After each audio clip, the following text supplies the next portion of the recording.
Hello everyone, welcome to EduTop. So in today's session, we are going to understand a very important news article that the RBI has accepted 21 out of 33 recommendations given by the working group, internal working group, and we will understand that what are the important recommendations of the RBI.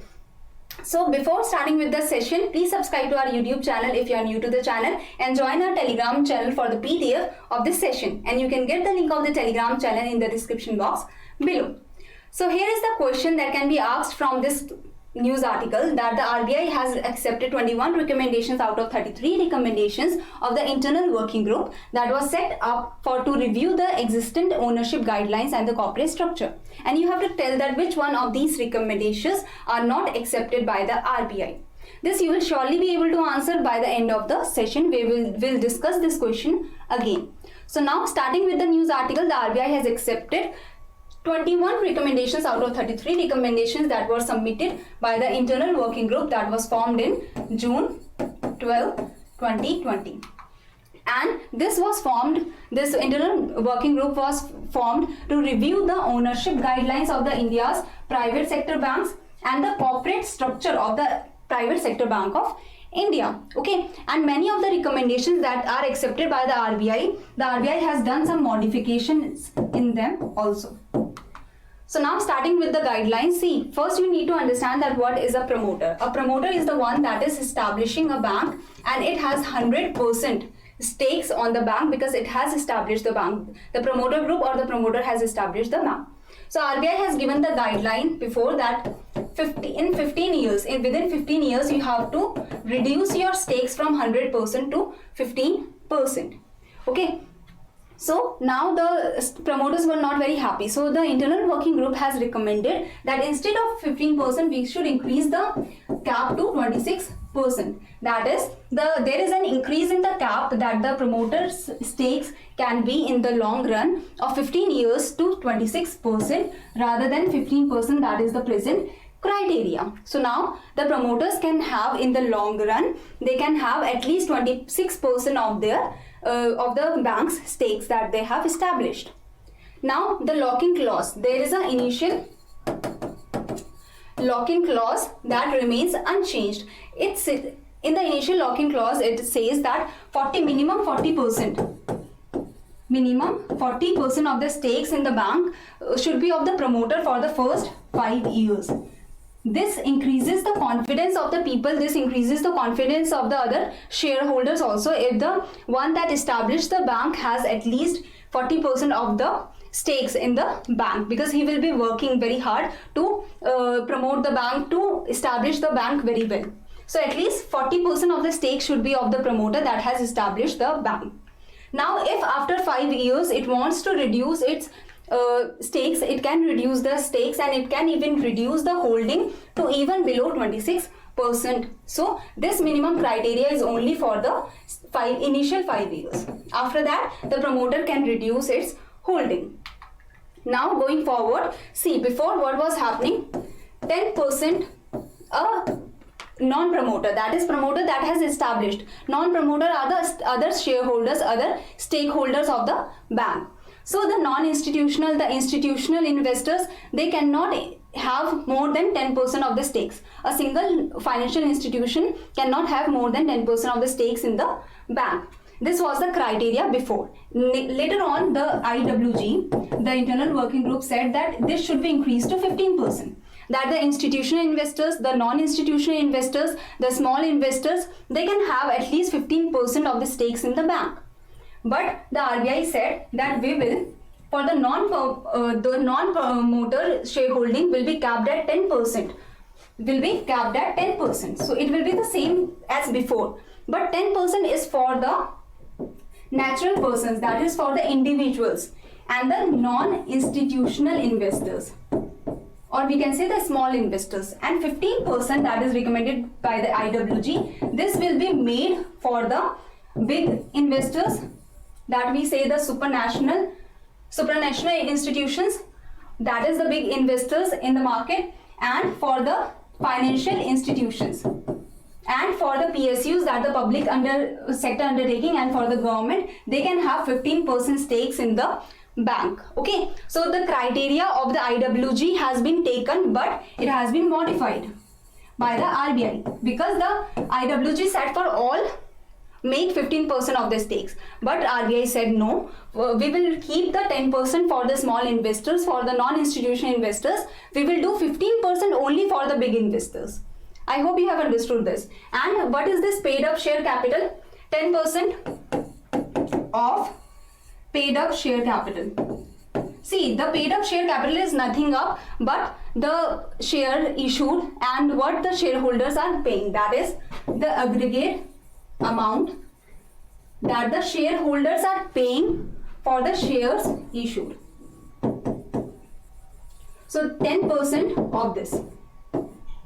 Okay, I hope you have understood that before it was 10% for all. Then the IWG said that make it 15% of the stakes for all. 15% of the stakes of the bank for all. But then the RBI said that we will keep 10% for the small ones and 15% for the big ones. We are saying that when we are saying about stakes, we are saying about paid up share capital. Okay, because paid up share capital is a big term. So I'm saying the stakes. It means the same kind of.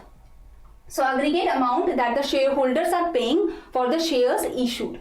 Aggregate means the total amount. I hope you have understood this. Now we move forward to the next recommendation, that is the minimum initial capital. See, whenever you are establishing a bank now, you need some minimum initial capital. So to set up a new universal bank, you need the net worth. Before you needed the net worth or you needed the minimum initial capital equal to the rupees 500 crore. But now after the recommendation has said that it should be rupees 1000 crore. That you need rupees 1000 crore to set up a new universal bank. And for the small financial bank, before it was 200 crore, the recommendation has said that it should be 300 crore. Similarly, if you want to convert from the urban cooperative bank, if you want to convert from this to the small financial bank, you need to have the net worth of 150 crore. Before it was 100 crore.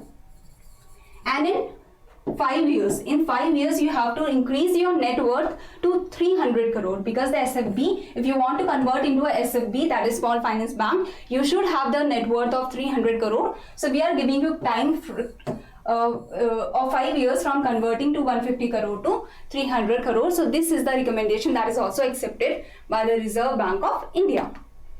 Next is the recommendation. This is not accepted by the Reserve Bank of India. It is a very important recommendation that is not accepted by the Reserve Bank of India. That's why I have brought this. Okay.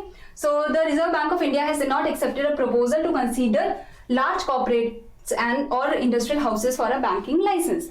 So the large corporates cannot have the banking license. Large corporate means like Tata Birla Groups, we have the Reliance Group, we have. So why is the RBI not giving them the permission to establish bank? See, they have capital, they have money, a lot of money, so they can easily establish a bank. But what will happen? Let's say there is a corporate house that is X. Okay, it has established a bank after the permission of the RBI. So what will it do? It will take what does bank do? It will take the deposits from the public and it will give loans. But the big corporate house has many subsidiaries. So maybe the bank will try, because the bank is of the company. So maybe the bank will try to give the loans to the subsidiaries. And without the criterias, without establishing the minimum criterias, it will just try to give the loans to the subsidiaries even if they are not fulfilling the criterias. So that subsidiary may make the loan NPA.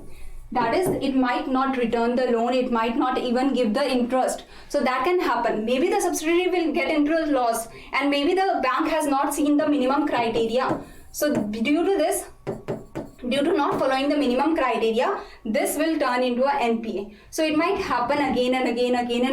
Even if RBI try to control, it is a very hard to look at every transactions that are they following the minimum criteria or not. It gets very hard. So that's why RBI is trying to say that no, please do not, that it is not allowing the large corporates for the banking license. Right now it has been set aside. The RBI will see it again, but right now it is not accepting. Okay, so this is why. So the money of even the depositors' money will go down the drain if such kind of things happen, and so many NPAs will be created if the money is just given by the whim or the any big corporate house. So that's why the RBI is trying to not give the license. So this was all for today. I hope you have understood the whole news article. We will discuss the question that the Reserve Bank of India has accepted 21 recommendations out of the 33 recommendations, and these recommendations are set. These working group was set up to review the existing ownership guidelines and corporate structure for Indian private sector bank. So which one of the following recommendations are not accepted? So as you can see, from 15% the cap has been increased to 26%. Yes, it is true. So this has been accepted. The minimum initial capital requirement has been enhanced in the case of SFB, in the case of UB, if we are transferring from the UCB to the SFB.